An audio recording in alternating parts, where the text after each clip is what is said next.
ഒരു സാധനത്തിന്റെ വില വർദ്ധിച്ചാൽ അധിക ചെലവ് ഉണ്ടാകാതിരിക്കാൻ ഉപഭോഗത്തിൽ ഉണ്ടാകുന്ന കുറവ്.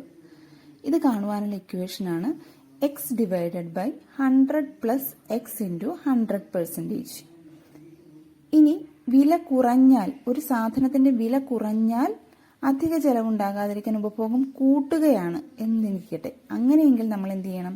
X divided by 100 minus x ആണ്. അതായത് സാധനത്തിന്റെ വില വർദ്ധിച്ചാൽ പ്ലസും സാധനത്തിന്റെ വില കുറഞ്ഞാൽ 100 മൈനസ് എക്സും യൂസ് ചെയ്യണം. നമുക്കൊരു പ്രോബ്ലം നോക്കാം. പഞ്ചസാരയുടെ വിലയിൽ 25% വർധനവുണ്ടായി. അങ്ങനെയെങ്കിൽ അധിക ചെലവുണ്ടാകാതിരിക്കാൻ ഒരു കുടുംബത്തിന് ഉപഭോഗം എത്ര ശതമാനം കുറയ്ക്കണം? ഇത് കാണാനുള്ള ഇക്വേഷനാണ് X divided by 100 plus X into 100%. ഇവിടെ എക്സ് എന്ന് പറയുന്നത് 25% ആണ്.